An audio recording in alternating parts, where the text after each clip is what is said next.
노무라는 최근 보고서를 통해 범용 메모리 가격 전망치를 상향 조정하며 2027년까지 이어질 장기적인 슈퍼사이클을 예고했습니다. 인공지능 서버형 수요가 HBM뿐만 아니라 범용 D램 영역까지 전방위적으로 확산되면서 시장의 체질 개선이 가속화되고 있습니다. 이에 따라 삼성전자의 목표 주가는 16만 원으로 SK하이닉스는 88만 원으로 상향 조정되었으며 양사 모두에 대해 강력한 매수 의견을 유지했습니다. 2025년 4분기 삼성전자의 영업이익은 환율 효과와 범용 D램, 가격 급등에 힘입어 컨센서스를 상회하는 21.5조 원을 기록할 전망입니다. SK하이닉스 역시 2025년 4분기 17.5조 원의 영업이익이 예상되며 특히 범용 D램의 수익성이 HBM을 추월하는 골든크로스가 발생할 것으로 분석됩니다. 2024년 4분기 기준 서버용 D램 가격은 카테고리에 따라 전분기 대비 최대 60%까지 상승하며 공급자 우위 시장을 입증했습니다.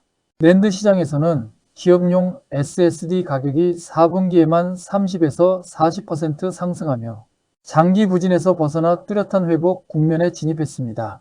2026년 상반기에도 범용 메모리 공급 부족으로 인해 추가적인 20에서 30% 수준의 가격 상승 여력이 충분하다고 판단됩니다.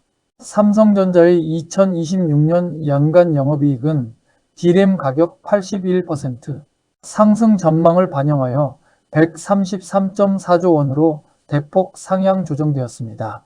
SK하이닉스의 2026년 영업이익 전망치는 109조 원으로 이는 과거 업황 피크 시점 대비 약 50% 높은 ROE를 기대할 수 있는 수준입니다. 현재 양사 주가는 글로벌 경쟁사 대비 저평가된 멀티플에서 거래되고 있어 적극적인 주주 환원 정책이 시행될 경우 밸류에이션 재평가가 가능할 것으로 판단됩니다. 향후 메모리 제조사들은 제품별 수익성에 따라 HBM과 범용 제품 간 생산 비중을 유연하게 조절하는 전략을 취할 것으로 보입니다. 이러한 유연한 생산 체제는 엔비디아와 같은 핵심 고객사와의 고대역폭, 메모리 가격 협상에서 제조사들의 협상력을 높여주는 요인이 될 것입니다. 공급 측면에서는 신규 공장 및 라인 업그레이드 계획을 고려하더라도 2027년까지 유의미한 공급 과잉이 발생할 가능성은 낮습니다. 삼성전자는 기존 낸드 및 파운드리용으로 배정되었던 P4 라인 공간을 D램 생산용으로 재배치하며 수요에 적극 대응하고 있습니다. 특히 삼성의 신규 D램 생산 능력은 원시 나노 공정 기반의 HBM4 생산에 집중될 예정이며 엔비디아 퀄 테스트 통과 확률은 80% 이상으로 추정됩니다. 기존 HBM3이 라인의 일부는 범용 D램 생산으로 전환되어 수익성을 극대화하는 포트폴리오 최적화가 이루어질 것으로 예상됩니다. 삼성전자의 차세대 생산 기지인 P5 라인은 2028년 초에야 클린룸이 준비될 예정이므로 2027년까지의 공급 제한은 구조적 요인으로 작용할 것입니다. SK하이닉스는 2027년 중반용인 팹 가동 전까지 클린룸 공간 부족을 겪을 것으로 보이며 이는 자연스러운 공급 조절 효과를 가져올 것입니다. SK하이닉스는 물리적 증설보다는 원어에서 원시, 나노 공정으로의 전환을 통해 비트 생산량을 확보하는 고도화 전략을 추진하고 있습니다. 원어에서 원시로의 전환 시 웨이퍼당 비트 생산량은 약 70% 증가하나 공정 난이도 상승으로 인해 전체 웨이퍼 생산 능력은 약 15% 감소할 가능성이 있습니다. SK하이닉스의 우시 공장은 EUV 장비 반입 제한으로 인해 원어, 나노 이후의 기술 로드맵 이행에 불확실성이 존재합니다. 글로벌 데이터 센터 확장 계획은 시장의 우려와 달리 가이던스를 상회하고 있으며 이는 메모리 업종의 강력한 펀더멘털을 뒷받침하고 있습니다. 미국 정부 주도의 제네시스 미션 등 인공지능 투자가 지속되면서 기업과 정부 간 시장에서의 메모리 수요 역시 견조할 것으로 기대됩니다. 2026년 D램 전체 시장 규모는 가격 상승과 출하량 증가가 맞물리며 전년 대비 110% 성장한 3,491억 달러에 이를 전망입니다. 엔비디아의 차세대 루빈 아키텍처는 2026년부터 HBM4 12단을 채택하며 메모리 대역폭의 한계를 다시 한번 돌파할 예정입니다.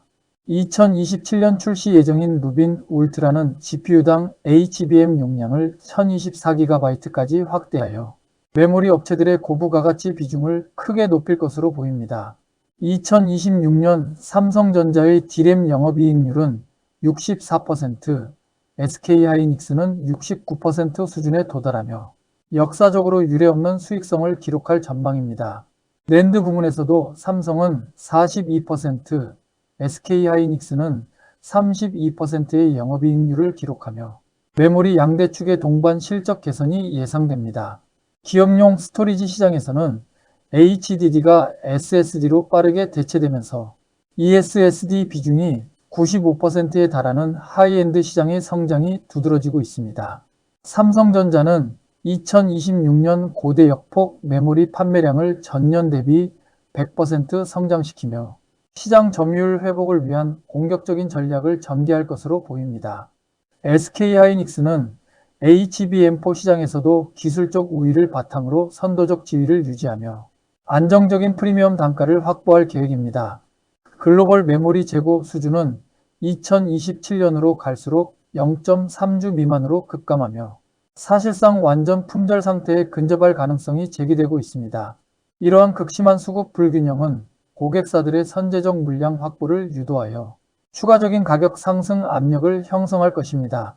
삼성전자의 디스플레이 부문은 아이폰용 OLED 공급과 환율 효과로 4분기 약 1.5조 원 수준의 안정적인 이익 기여를 지속할 것으로 보입니다.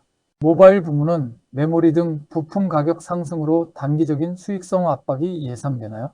프리미엄 스마트폰 중심 전략으로 대응하고 있습니다. SK하이닉스의 경우 미국 주식 예탁 증서 상장이 가시화될 경우 국내 증시 디스카운트를 해소하고 글로벌 피어 수준의 평가를 받을 가능성이 있습니다. 투자 리스크 측면에서는 미국의 반도체 관세 부과 가능성과 중국 제조사들의 설비, 투자 확대 여부를 지속적으로 모니터링할 필요가 있습니다. 삼성전자의 목표주가 산출 근거인 12개월, 선행 PB2배는 실적 개선 속도를 고려할 때 보수적인 가정으로 판단됩니다. SK하이닉스의 목표주가 88만원은 과거 고점 PB2배에 2026년 기대 ROE 상승분 50%를 반영한 3배 멀티플을 적용한 결과입니다.